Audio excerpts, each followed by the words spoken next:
Hello, Star Trek fans, and welcome to ReBinge It. This is the ReBinge Star Trek Voyager podcast. My name is Kim. And my name is James. And we're rebinging Star Trek Voyager from the beginning, one episode at a time.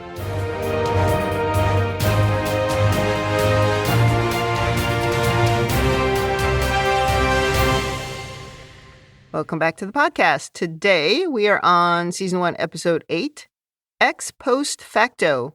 Star Trek loves a Latin name. You never liked the Star Trek Deep Space Nine Latin name one, the last one. No, because they're always annoying, the titles, because then I have to look it up. What does it mean? I mean, come on. This episode aired February 27th, 1995. Before we talk about today's episode, anything to say about last week's episode, which was the microscopic wormhole, Eye of the Needle? Except it wasn't really that microscopic. It was fairly macro-sized. Yeah. It was like maybe the size of a basketball, which isn't, I mean, microscopic, you think you need an actual microscope to look at it or to see it. It would imply it in the name that it's very small. But I think Harry was he was being hyperbolic. Okay. I'll accept that one. That's a pretty good one. Tuvok should have done the little, press his communicator badge whisper to him like, that is not microscopic. Harry, it is over a foot wide. We used to, on the Deep Space Nine podcast, we joked frequently about Dax having a podcast because she was just such a social person and she had so much to say and she liked gossip. And we said it would have been called Inappropriate Conversations with Jadzia Dax. Yes. One of our listeners emailed and suggested that there be a podcast going on Voyager called the I Hate Neelix podcast, which that's a good idea. That would actually be quite funny. And we might come up with that. But I'm just now having a thought that maybe Tuvok is the one with the podcast. And it's like logical behavior. And it's just him correcting people of what they should have done differently or how illogical their behavior was. But he would be saying things like, today, Tom Paris laughed. It was inappropriate. It would just be like that, like him almost reading the news. What would Tuvok call it, though? Yeah, it would be called... logical conclusions. Maybe it would just be called logic. Oh, yes, that would also perfectly fit. Why do you need additional names? Logic is its purpose. You don't need any other words. Yeah. But I also kind of like it being the Vulcan way, and it's like a self-help podcast. How to be more Vulcan. Yeah, so this might come up. The I Hate Neelix podcast, I think Tom Paris is hosting that one. Oh, definitely. Yeah, and we'll see what happens. All right, enough nonsense. Yes, but perhaps more importantly, did you look up what the Latin meant? I did, but it was like 2 weeks ago. I can't remember anything. Well, reading from the dictionary. Okay, Tuvok. Having retroactive effect or force. Yeah, well, that makes sense with the title here, with what goes on. Although Tuvok might say... naming something that forces you to look it up is inefficient. Oh, good one. Yeah, I'm on his side. See, we're learning stuff from Tuvok's Logic podcast already. I imagine Vulcans would be really annoying at Scrabble, like British people. They know all the words. I think you mean specifically my family. Oh, maybe. The only family that plays combat Scrabble. I just assume everybody in the UK knows all the words, and they put those extra U's in. But besides that, they just know all the words, and I don't know all the words. I think you get an extra point for every U you use. All right, let's enough nonsense. Enough nonsense. Let's get on with this episode. You have the notes, so over to you. We open with a scene shot in black and white, and a storm is raging. It's intercut with shots of Tom Paris's face, back in color, and you hear someone say, "It's disorientating to see yourself through another man's eyes." Back to the monochrome world, and we see Tom is embracing and kissing an alien humanoid who appears to be a woman, but is interrupted by her husband. Maybe on Tuvok's podcast, he could keep track of how many times we have to see Tom Paris making out with someone. I think the makeout counter is at 3, and we're only on episode 8. Back to color, and Tom says, "This isn't the way it happened." But the voice replies, "The trial's over, Mr. Paris. There is no point in further denials." Returning to the monochrome world, and an argument ensues, which ends with Tom stabbing the guy. And we see all of this from the husband's, who's being stabbed. The victim's point. The victim's point of view. And we know Tom's in trouble because his hair is all askew. Yes, his perfect hair is messed up. In the color version of the scene. Back to Tom in the real world, and the voice tells us, for the rest of his natural life, he will relive the last moments of his victim's life, every 14 hours. That's pretty mean. And into the opening credits. You know, going back to the Tom Paris makeout counter, now that I think about it, 2 of the makeouts were with holograms, right? Yes. One was on the caretaker hologram, Yep. and then one was in his little bar that he created. And now one is a memory, which may or may not be true, which is sort of funny. But I think I would also want to count how many times does Tom actually look comfortable with what is happening? Because I don't think he looked comfortable. I mean, I don't know if it was Tom or just the actor, but the first 2 times it was awkward and weird. And this time I would actually say he looked like this was okay. Like he was finally figuring out, okay, this is what the character does. He's going to make out with somebody in every episode. He's kind of the Kirk. Yeah. These aliens they're just wild looking. I mean, Yes. What is around their head? Is that a scarf? Is it part of their bodies? At this point, it was hard to tell because it looked radically different just between the characters we've seen so far. At first, I literally thought it was like chainmail. But later we get a better look at it. So they're just wild. There should be some clues here, I think, in the opening, because in the vision, the guy threatens Tom with telling the captain about his behavior and says, when she finds out, you'll never wear that uniform again. And that alone seems a little fishy. This is Tom. He's already got a rap sheet. And Janeway basically sprung him from prison. And she needs him because he's a good pilot. I think the worst she would do is get the doctor to give Tom a libido suppressant when he's on away missions. Yeah, it's a weird threat.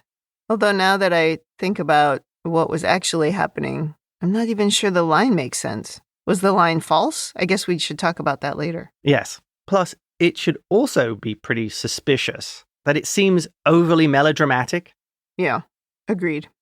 Off to sickbay, and the doctor is quizzing Kez about her medical study, and it appears she's picking it up very quickly. She asks him about picking a name, and he tells her that holograms are programmed. They don't get to choose anything for themselves. She compares her own decision-making process with his programmatic approach, and tells him to pick a name from someone who inspires you.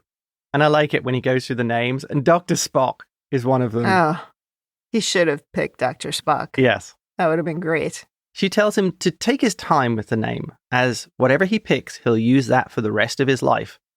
And he replies, I never considered that I had a life. Well, you didn't really. Well, this is a great scene because, again, you see Kes displaying that empathy towards the doctor, and Picardo does this great job of playing this quirky, uncomfortable, almost fish out of water character that you're interested in, that you want to sort of see succeed, you know what I mean? Well, yeah, and you're seeing him through Kess's eyes, which is interesting. Oh, and I don't think we knew a lot about AI, ML back in 1995. Yeah. And the way that I was sort of looking at this was, first of all, it's cute that she's almost confused about thinking of him as a hologram because she interacts with him just like he's a real person. Right. But looking at it in terms of how he's sort of evolving at this point, he's evolving based on his interactions with Kes, because she's the one asking questions and she's the one who keeps saying he's alive. He thinks just like everyone else. He deserves more. Yeah. So it's not as if he's getting those thoughts on his own. It's because his program is learning it from these conversations with Kes. So I just think it's really interesting to think about it that way, that he's evolving because of her interaction with him. Okay, I like that idea. Because if he only interacted with Neelix or Tom Paris, I think it would be worse. Or Tuvok. Or Tuvok, yeah. He probably shouldn't listen to Tuvok's podcast. Well, this scene is interrupted as there's an incoming shuttle with an injured crewman. There's only one life sign aboard. It's either Harry or Tom. How do we not know which one it is? Does he not have his badge? When I watched it the second time, I looked very carefully to see if he was wearing his badge, but they only have these like intense close-ups of his face, so we never see it. In sickbay, Harry is dehydrated and he tells Janeway he was forced to leave without Tom. They said Tom committed a murder of an engineering physicist called Tolan Wren. And we go into a flashback. This is a flashback-heavy episode, by the way. Yes, it is, yeah. In the flashback, Tom and Harry are meeting with an alien race called the Benayan, and they are being introduced by the Minister of Technology, or whatever it was, to an engineering physicist called Tolan Wren, who seems very happy to help them with repairing Voyager's damaged columnator, which I believe is the first and last time we're introduced to this piece of equipment. Yeah, that did not ring any bells. Now, this scientist, his head looks like it's covered in red feathers. Oh. Did you notice that? I did not. Yeah, and to kind of emphasize it, they gave him red eyebrows. Yeah. I mean, it's like this deep magenta kind of red. And I was wondering, is this a personal choice? Or is that how he was born? Is that sort of like, is he a redhead? Do you know what I mean? Oh. And his beard also has a little bit of red on the sides. I didn't know if that was on purpose or if that was bleed over from the stuff that he was wearing on his head. It wasn't like the color of his beard was red. But this was the first time I was like, oh, they're feathers. You know, I didn't notice that. I thought it was just sort of like some kind of hair. And his feathers. Oh, that's really cool. That's also sad that how many times I've watched this episode and never noticed it. Well, the other guy, the minister in the scene, he was the one who I thought it looked like chainmail. Yeah. Like chainmail, but with a toupee on top. It's very weird. But later I could see that too is feathers, but they were just harder to make out because of the color and probably because of the transfer of the video. Like if this had all been in super high def, we probably could have seen that. But I guess they're some sort of birds. That's kind of sad that level of costuming, because of the limitations of the NTSC transfer and how much resolution you could get with that. You can't make it out. Yeah, it was very difficult to make Probably out. Looks great in high def. Though the toupee on top is a choice. I mean, why didn't we just commit to the feathers? Hey, it's following the classic bad wig thing. You've got to embrace it. Tolan explains to Harry that their world has to stay one step ahead of their neighbours, the Numiri, and invites them to his home for supper and to start work on the project. Off to Tolan's home, who has a very small, yappy dog, which obviously is an alien kind of dog because it has like its hair pointed up in the middle of its head. Not like a mohawk on top. Yeah. That is the rattiest dog. Yes, it is the true definition of a rat dog. Yeah. Well, the little dog doesn't seem to like Tom and Harry, and we meet his wife, Liddell, who appears to be just in a nightie and significantly younger than him.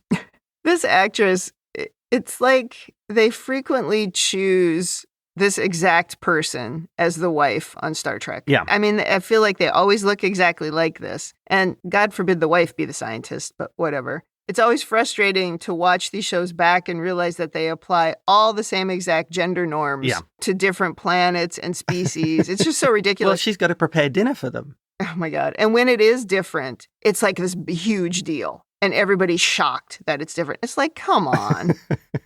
I think the idea that the majority of the worlds they visit have exactly the same gender roles, which meet very much a 1950s original series mindset. Yeah.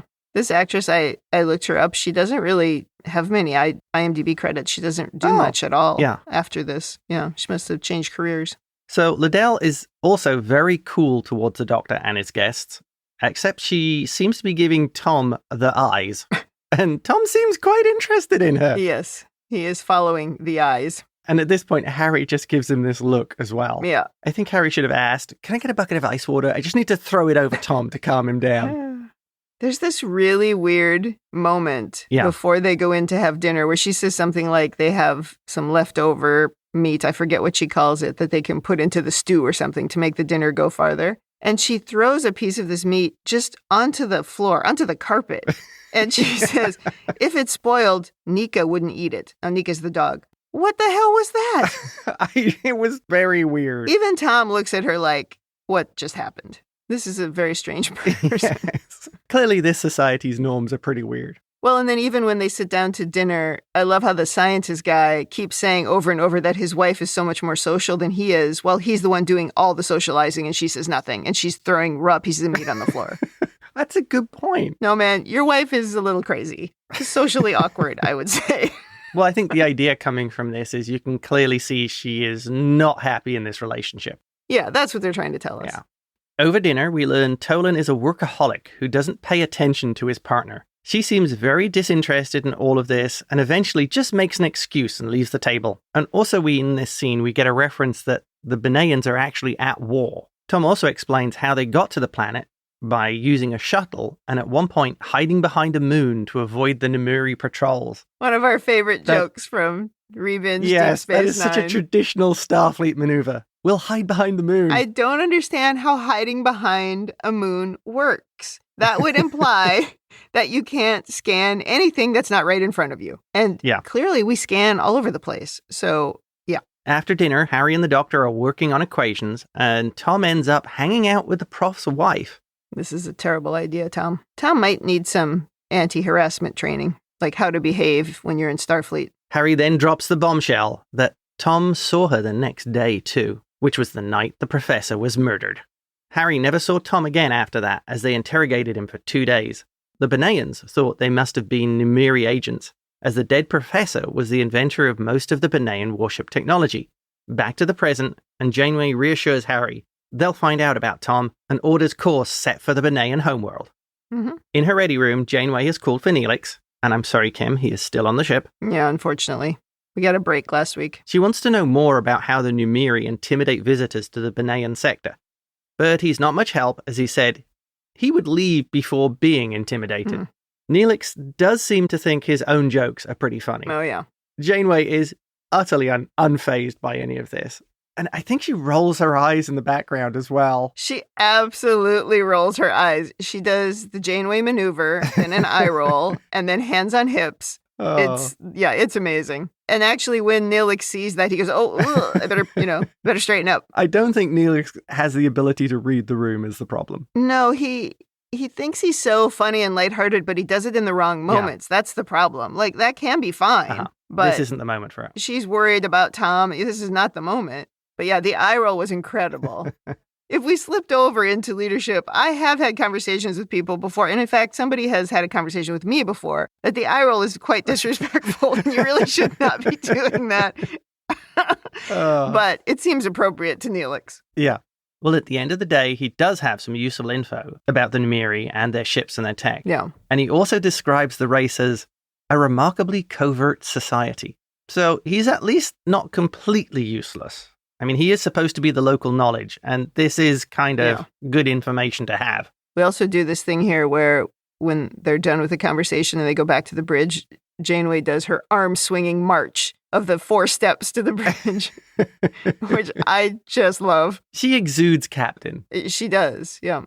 On the bridge, a Numiri ship is approaching in a state of combat readiness. Neelix identifies it as a Numiri patrol vessel, and they hail the ship. A very frosty Numiri, who look like some kind of lizard people. Yeah, little lizardy. Warns Janeway that they are entering a war zone at their own risk, and providing aid to the Beneans would be taken as an act of war. They will be monitoring Voyager, but they're allowed to proceed. Watching this, Neelix seems very surprised and tells Janeway that was very curious.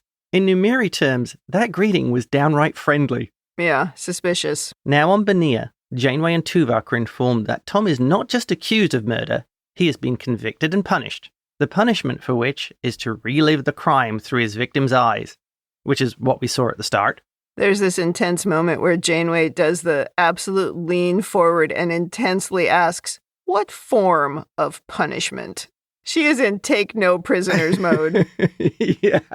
The minister goes on to explain that they have the ability to extract memory engrams, which are used in evidence at trial, and then implanted into the perpetrator's brain.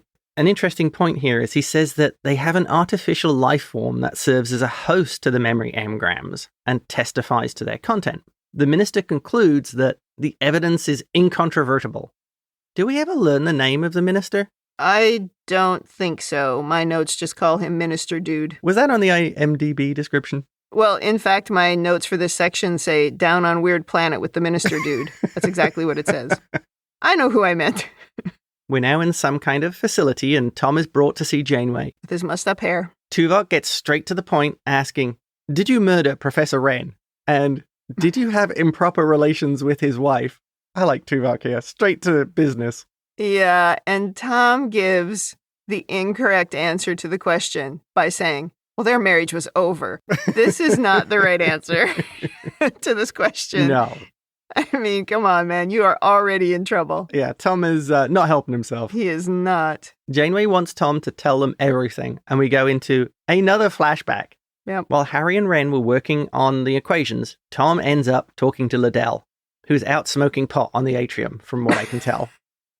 Look, either she does not know how to hold a cigarette, or she's trying to hold it like she thinks an alien might actually hold it. It's very funny. There's some flirting with dialogue which was pulled from a romance novel, or perhaps like a detective novel. Yeah. But this is cut short as Tom starts another punishment cycle of the repeating memory of the murder.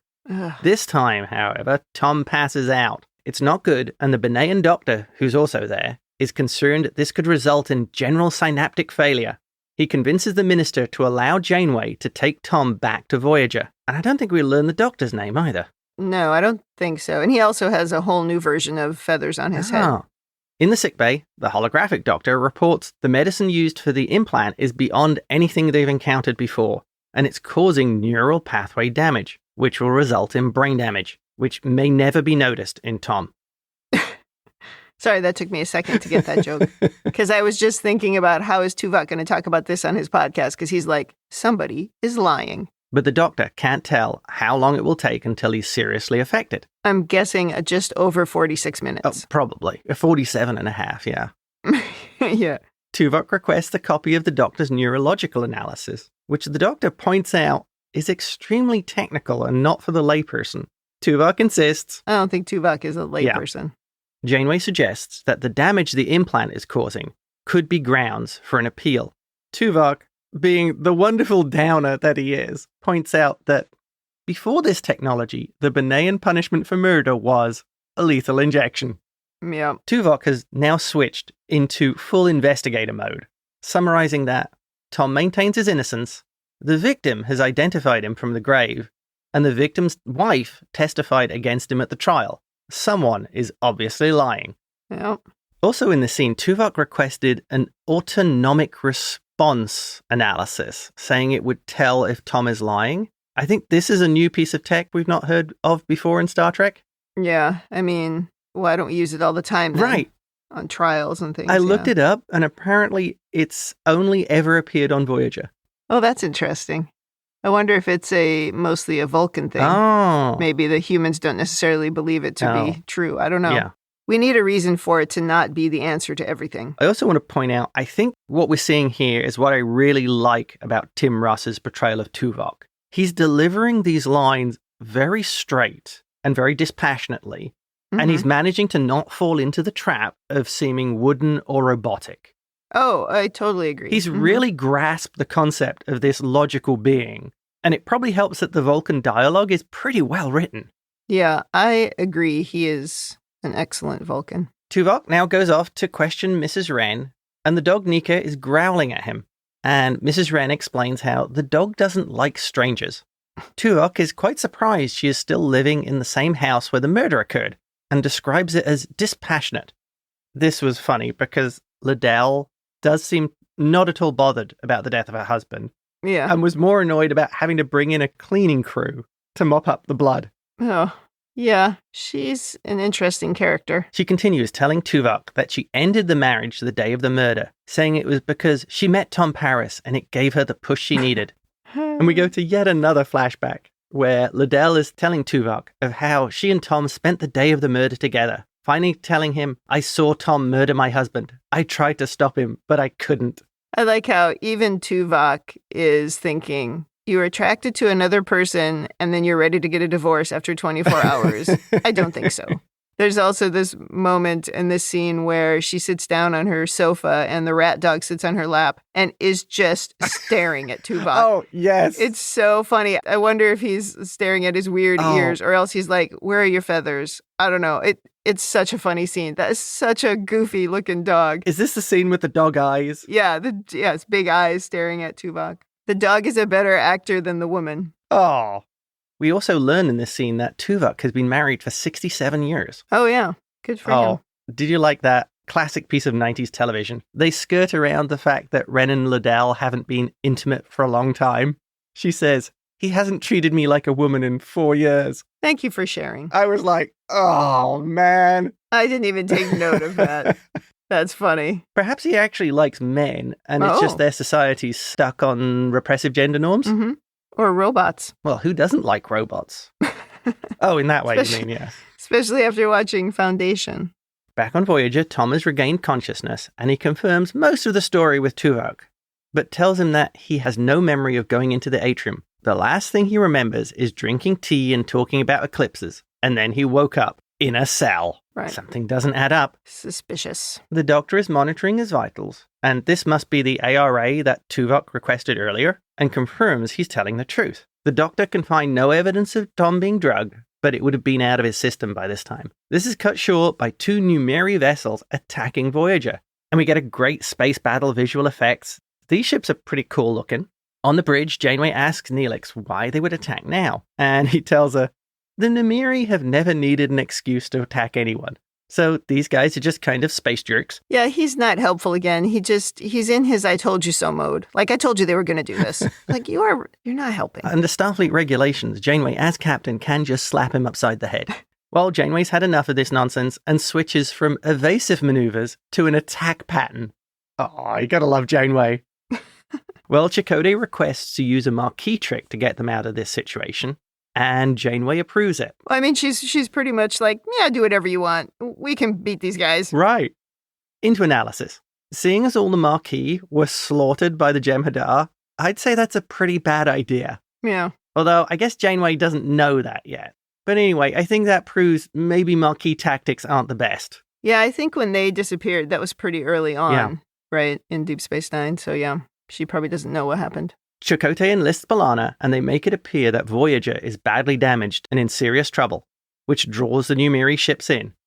We get some great dialogue from Janeway here when she tells Chakotay, this is a very old trick. And he says, well, it worked on those Starfleet runabouts. And she just replies in this sort of quiet, understated way, you're lucky I wasn't commanding one of them. That was perfect. This again shows Janeway as the skilled captain. You don't easily pull the wool over her eyes. Yeah, but it's also like a little bit of bonding between the two of them. It's cute. Oh, I think so. I do too, like how he says, because she says something like it's the oldest trick in the book, and he says, well, in this quadrant, every trick is new again. I really like that. Right.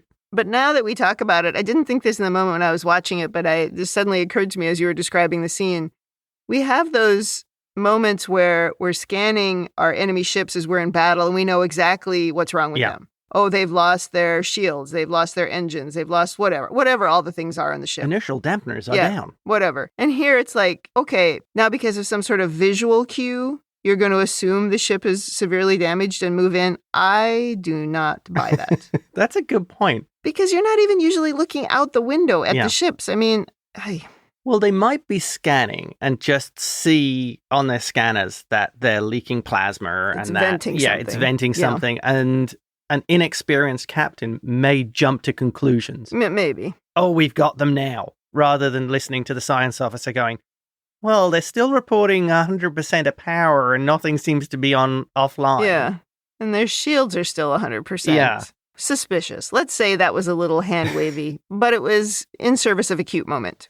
And it was in service of a Star Trek battle. Okay. Voyager waits until both the Numiri get within 1,500 kilometers, and then Chakotay orders phasers, disabling both of them as Voyager flies away.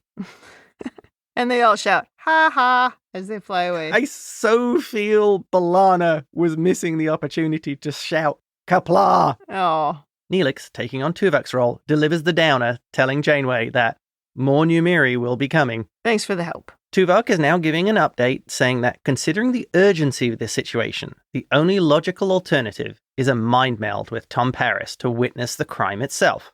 In sickbay, the doctor is lecturing Tuvok on mind meld because he knows what every Vulcan doctor has said in every study of mind meld. It's pretty useful having that breadth of knowledge, everything written, available on tap. Mm. The doctor is very concerned these memory cycles could have significant damage to a Vulcan. However, Tuvok has studied the neurological reports on the memory implant and believes the risks are acceptable, telling the captain it may be our only chance to prove Tom is innocent. First of all, the way the doctor seems to be genuinely concerned about Tuvok doing the mind meld. Mm-hmm. It makes the funny contrast of the program appearing to be the emotional one and Tuvok being the logical machine. I thought it was a really nice little touch. That's true. Could this be, again, that evolution of the doctor, hinting he's becoming more of a thinking, feeling machine? Well, maybe. I think he's also he's giving his stern advice and it's not being taken. Yeah. Janeway is super intense in this scene. Again, she's like intensity off the charts in this episode.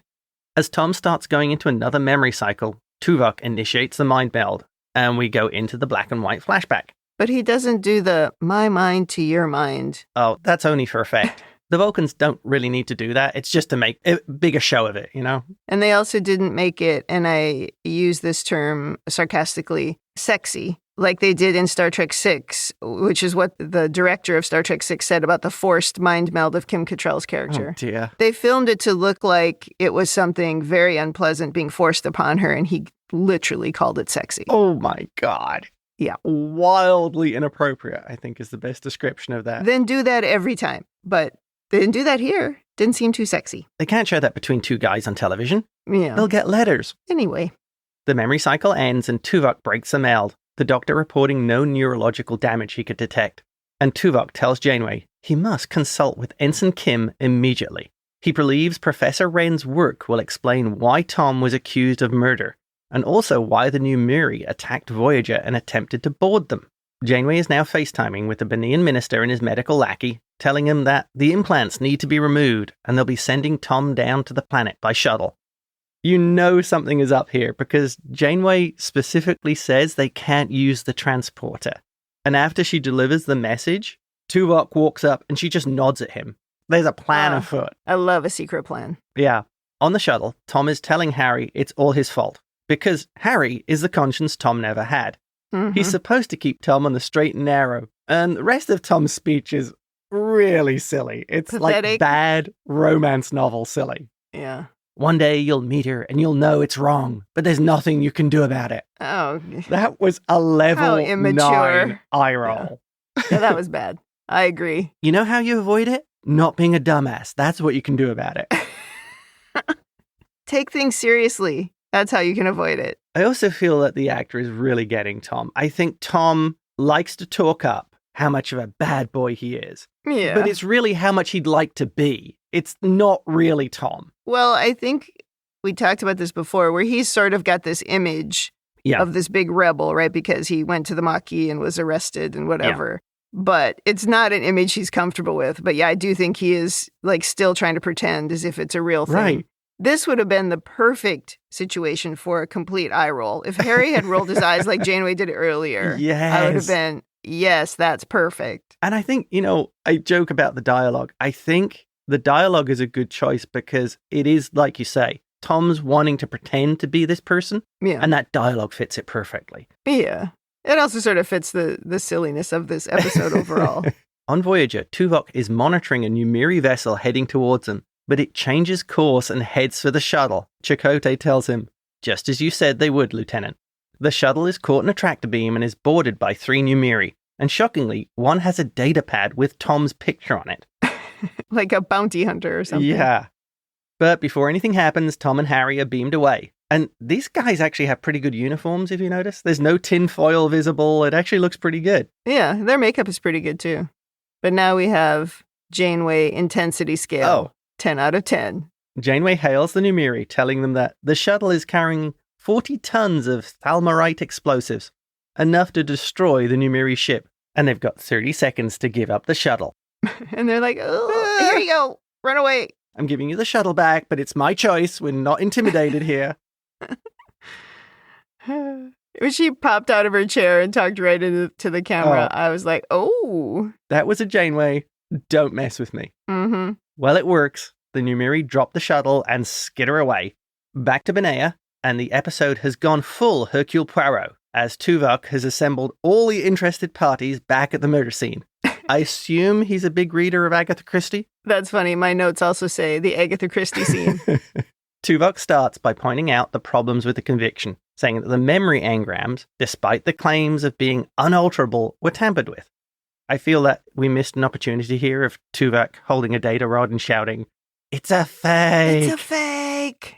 Although that hadn't happened yet. Oh, that's true. He starts going over the flaws in the conviction, pointing out how in the memory Tom is the same height as Liddell, but Tom is clearly several centimeters taller. He next points out that Tom stabbed the doctor exactly in the location of the Benean heart, despite not knowing their physiology. Yeah, and Tom would have done no extra studying to learn that. Oh, yeah. Not his style. They got feathers or something, that's about it. Yeah. What do the women look like? Oh, yeah. Can I go on this mission? Yeah, that's probably the only question he asks. Aye. Tuvok concludes saying that he is certain the professor was murdered by an Umiri agent, as in the memory he noticed a stream of symbols and numbers superimposed upon the image. These were equations taken from the professor's weapons research. It was going to be delivered to the Numiri agents and is why they attacked Voyager. They wanted to kidnap Tom Paris. To read his mind? I assume so. I had to watch the scene a couple of times to understand what in the hell was going on. Oh. I mean, could anyone else see the memory, or was Tuvok the only one who actually could see it? Well, Tom makes a comment if he didn't think anything of it. Well, Tom, yeah, I get why Tom would think that, because he would just think, oh, that's how it works, right? Because how can they use it as evidence if no one else can see it? So they must have seen it. I'll come on to that. Oh, okay. The minister is pretty shocked by all of this, and Tuvok points the finger at the doctor, who's been the minister's medical sidekick, as he's the only one who had the opportunity or knowledge to carry out the plan. The doctor, of course, denies everything in true Agatha Christie style. You can't prove that. Tuvok shows how the doctor is the same height as Liddell, and then to drive the point home, calls in one more witness, the dog. It playfully jumps up at the doctor, clearly happy to see him, so he has met the dog before. Well, this is all the proof the Benayans need, and security seizes the doctor. Liddell makes a half-hearted attempt to escape, but she's restrained too. She turns to Tom, telling him, "No one was supposed to get hurt. You know I could never do anything to hurt you." Really? Tom has finally engaged the brain cells and tells her, "Yeah, you could." The scene closes with Janeway looking very happy with the results. She did like a big arm cross and sort of a huff. Yes. And that made me laugh. I think that Picard would have just done like that jaw-setting thing he would do. Oh, yes. Yeah. Well, he would have pulled down his uniform and set his jaw and stood there. That's right. Done the statue pose. Back to Voyager, and Tuvok is sitting eating lunch, and Tom comes to thank him for sticking up for him, saying, "I owe you one." And Tuvok delivers a perfect Vulcan reply, saying, "I conducted a criminal investigation. If you had been guilty, I would have pursued the truth just as vigilantly. You have no debt to me, Mr. Paris." Which I thought was such a wonderfully truthful answer from a Vulcan. I mean, just say you're welcome. Well, during this scene, Tuvok is actually eating and telling Tom that he prefers to eat alone rather engaging in short talk. Tom tells him that you don't make many friends that way, and Tuvok just replies, "Perhaps." As Tom leaves, he says, "Like it or not, you've made one today, Mr. Tuvok." Tuvok pauses for a moment, even raising an eyebrow, and then returns to his reading. The end. Such an awesome little touch by Tim Russ there. Just embracing the heritage of Vulcan portrayals in the TV and the movies. Yeah, because he's thinking, curious. Yes, exactly. When Tom said that he'd made a friend today, that sort of made me choke up. It's like, at first I was like, I don't know what's wrong with me. Why does that make me cry? And it's like, well, because Star Trek. I'm such a sucker for Star Trek. I think what Voyager is doing very well at this point is embracing the found family. And it's building these friendships amongst the crew. And the actors are making it seem very organic. Agreed. And that's exactly what they've done on Star Trek Prodigy as well, which of course is just a sequel really to Voyager. Yep. And, you know, we just recently watched through season 1 now that it's available on Netflix. Everybody go and watch it. Yes. And in that very last episode, I think I've seen that episode 5 or 6 times at this point because we watched it multiple times for the podcast. And then I've been watching it recently as well. But that really makes me cry, that scene. And it's the scene towards the end when they're all in that little makeshift shuttle. And no spoilers if you haven't watched it. 0 spoilers are about to come out of my mouth. But there's just this scene where they all look up into space. Yeah. And that just kills me because it's like this moment where they're all in this together. And that's the kind of thing that really gets to me. I mean, maybe we're reaching, but there's so many parallels between Prodigy and the type of show that Voyager is as well. Oh, agreed. I think that's part of the appeal for Prodigy for us as Voyager fans. Yeah. All right. So we've reached the end of the episode. Do you have over-analysis? Yes. All right. And I'm going to start with something Atiba said on one of our podcasts about how in TNG, Enterprise would turn up, Picard, when the crew would do all their Starfleety things and they would fly off, and anything that was left behind, that was someone else's problem. Yeah. So, yes, Janeway and Tuvok have turned up here, destroyed this race's entire justice system by showing that it could be faked, throwing it all into chaos, and is now leaving. See you later. Yeah, think of the problems on this world. How many of their convictions were on butchered evidence because the doctor was carrying out his own agenda or was bribed or whatever? Yeah. You have literally impacted this race. This completely falls under the Prime Directive. they've caused to show that this unbreakable technology has been broken. I guess you could argue it's a good thing, though, because now they know that it's not unbreakable and it's probably valuable for their future. But you're right, it could cause every single case to be overturned. Yeah. Or at least everyone this doctor was involved in. Right. It could result in a societal shift for this race. Not that it's bad, just that that's what you've left behind. Yeah. Next thing, this is a very short overanalysis. I don't have a lot. Tuvok seemed to really understand the very technical medical analysis. So I think we're getting a demonstration here that Tuvok is more than just a security officer. Did he attend the Vulcan Science Academy? Does he have formal training, or are all the Vulcans this smart? Yeah, I don't know. We had some evidence, right, that Vulcans actually are smarter than humans. Yeah. So maybe he's just a normal Vulcan. Yeah, any 10-year-old could read medical reports like this. They're pretty simple. Yeah. Well, and what did he learn from the medical report? He didn't actually learn anything, right? He had to do the sort of lie detector thing and then the mind meld. So maybe he didn't learn anything from the report. Well, I think he was studying to see if he could use it for the mind meld. I see. Okay. And he needs the analysis to basically see if it would be safe. Yeah. And I think my final point is this piece of technology, the ARA. If it can tell anybody is lying and it's flawless, then you have a lie detector you could use all across Star Trek. Yeah, why aren't we using it all the time? Yeah. So I think it's one of those pieces of super technology that they roll out and then they go, put it back in the cupboard. It's too powerful. Well, I'm just guessing it's something like the lie detector test where it can't necessarily be used in courts of law or something because it's not perfect. But yeah, it's a great point. You said earlier you were going to talk about the implanted memories, because my real question was, could anybody else see the thing that was happening? Because how do they convict if they can't see it? Yes, and the text and the data that was implanted into the memory.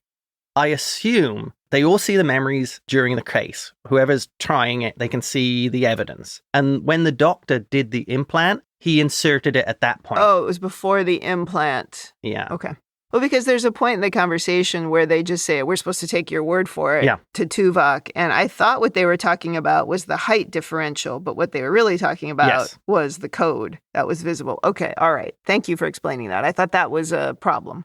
And I think my final point here is... Oh, okay. So the actual memory itself, right? It seemed very melodramatic. Yeah. And it seemed very sort of stilted. Was this whole memory just fabricated? I mean, did the guy just stab the doctor and then make up the scene? The plan all along was to kill the doctor. Or did it happen as we saw it? He just used some AI and stuck Tom's face over his own. But he must have changed the dialogue, too, because the guy getting stabbed says something to Tom about the captain. Wearing the uniform and the captain. And so that seemed pretty specific to Tom. So he must have changed. So the whole thing was probably a deep fake. Yeah. It wasn't real. No, I think if it was a deep fake and completely not real, they would have gotten the height of Tom right. Yeah. I think instead, they just changed the image of the person and the dialogue. Gotcha. Minimal tampering to lessen the chance of getting caught. Yeah. Gotcha. Okay. I think that would go some of the way of explaining why it was so melodramatic. Plus, if they didn't know what Tom was like, that whole line about you'll lose the uniform, the captain will demote you or whatever, would make sense. Right. Tom was already kind of a renegade. Right. And that wraps up my overanalysis. Yeah, I only have a few things. I think these are the kinds of episodes that in general people don't like. Yeah. I mean, they have little hints of sci-fi in them, but really they're sort of low-rent Murder, She Wrote episodes with some sort of romance novel nonsense built into them. I mean, there's nothing spectacular about this episode. There's some really cool stuff with Janeway and her intensity, and there's some funny scenes as well. But overall, this to me is the exact kind of episode that makes people think, what is Star Trek really? Yes. Is it discount Murder, She Wrote in space? Yeah. When's Angela Lansbury come in? And we talked a little bit about Tom as a character, that he's still just a little bit awkward, I guess. Yeah. It's maybe because they're still trying to walk a line between him being a nice guy, being a likable character, and being some kind of rogue. Yeah. Whether or not it's the actor who doesn't seem to quite, hasn't sort of melded into the character yet, or the writing is still a little bit flaky, that's hard to know. We talked quite a bit on Deep Space Nine about the problems with the Bashir character. Yeah. And the actor just getting bad stuff to work with. But the acting wasn't great either. Whereas here, I do think Robert Duncan McNeil, who plays Tom Paris, I think he is a better actor. But I do think he's struggling a bit with this material because the character's not consistent yet. But I think he's managing to hold the character. Yeah. He's making it work. He is. He's still likable. Yeah, I agree. And I think he's giving you that impression that Tom is a lot of front. He wants to be this bad boy. Yeah, he does. And he's following this sort of stereotype of what he thinks it should be. Or the writers are. Yeah. I mean, I know generally where the character goes, but I don't remember the details of what happens with him. So it'd be interesting to watch how it changes, or if it changes. Okay, I'm going to go to women in the future. And I think we're continuing to show that Kes is she's caring and she's more than competent in whatever area she's interested in. And she seems to be doing really well in the medical area, which is pretty cool. And her relationship with the doctor is just so interesting because it's not, this is going to sound terrible, but it's not a very Star Trek thing for there to be like a man and a woman. And there's just, in this particular kind of situation where there's no romantic entanglements between them. And of course, it's because the doctor's a hologram is part of it. Yeah. But also the character of Kes, maybe that doesn't make sense. But it's just an interesting relationship that they're building. It's something sort of unique, I would say, within Trek. And I quite like it. Well, and her performance is really good here as well. She's very good, yeah. It's very convincing in how she seems this character with a lot of empathy. Agreed. And then I would say Janeway just remains consistent so far, into episode 8. She's just doing her job without being accused of being too emotional. Even the aliens, they're not accusing her of being overly emotional. So I do really like that. That's not something, again, we can always say about Star Trek. I just loved it when she switched from the defensive patterns to an attack pattern. It was very much that action captain. Yes. I'm not going to sit here and be passive. We're going to take the fight to them. One of my favorite things about TNG was whenever Picard would pop up out of his chair. Oh. Right? It's just like we're moving from I'm just casually sitting here to I am the captain. Yeah. And I love it in this episode when Janeway does it. But I do think my favorite moment with Janeway is when she rolls her eyes at Neelix. It's just so funny. Oh, I really enjoyed that. My final item in Women in the Future is the story with the wife was a pretty tired old trope. Yes. And one we have seen on Trek more than once, but I would say it's mostly inoffensive in this episode. Yeah. It would have just been helpful if the character had had a little bit of nuance, because she had none and was just a really flat, paper cutout of a character. Yeah, it was absolutely a cardboard cutout. Yeah. Yep.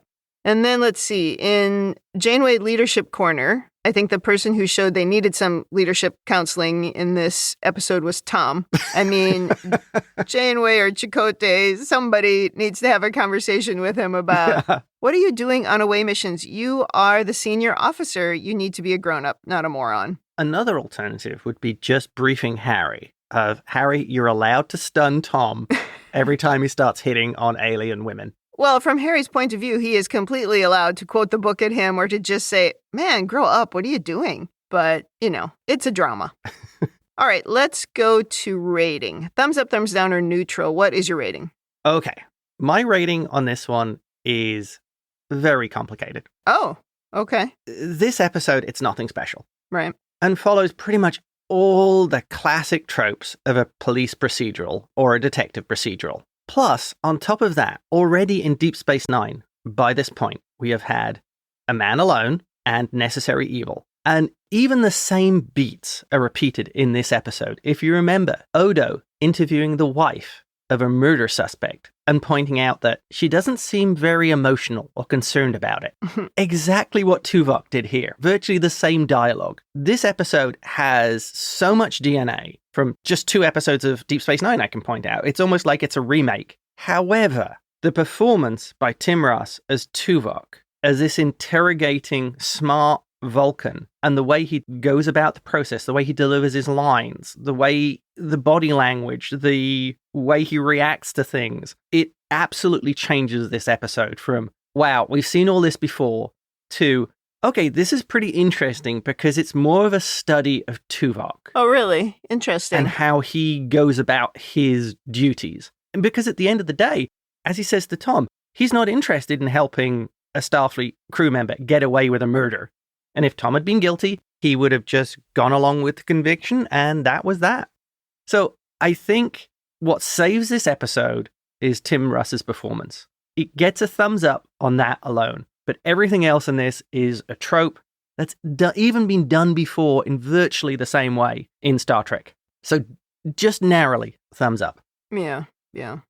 Interesting. I think I'm going to go neutral. Yeah. I do agree with what you're saying that Tuvok is very good in this episode, but not good enough. I think because this is a tired trope. Yeah. Like you said, we've seen it before multiple times. Many parts of it are a tired trope, not just the sort of base of the story, but there's many parts within it. Repeated within Star Trek even. Exactly. But what really bothered me is at the end, Tuvok basically solves the whole thing because of the height of the characters that only he can see. Yeah. And the thing with the ratty dog. It reminded me a little bit of, in the remake of Miracle on 34th Street, how they changed the end to just be this stupid reason why they declared the guy Santa Claus instead of what worked perfectly in the original movie. That's what reminded me of here. I'm like, really? The dog? The dog is your witness? What are we doing? Star Trek. Yeah. So I respect your right to give it a narrow thumbs up because of Tuvok, but I'm just going to stay neutral. There was a lot of silly things in it. I would agree. Yeah. I think I'll avoid giving it a thumbs down for the reason that you gave it a bit of a thumbs up. It just pushed mine over the edge, but it stayed in that neutral. It just got into that neutral territory. Okay. I'm afraid so. I respect that. Not the first time we've disagreed, but yeah, this is my first neutral. Awesome. Okay, that wraps up Season 1, Episode 8. Come back next week for Episode 9. In the meantime, if you'd like to send us your own overanalysis of this or any episode, or if you just want to say something nice, you can email us at ReBingeIT@gmail.com. We're also on Threads and Instagram and YouTube and the thing that used to be called Twitter at ReBingeIT. And you can connect with us through the Talk Through Media Facebook group, facebook.com/groups/Star Trek TTM podcasts. Thanks for joining us on the ReBinge Star Trek Voyager podcast. That's it for me. And that's it from me.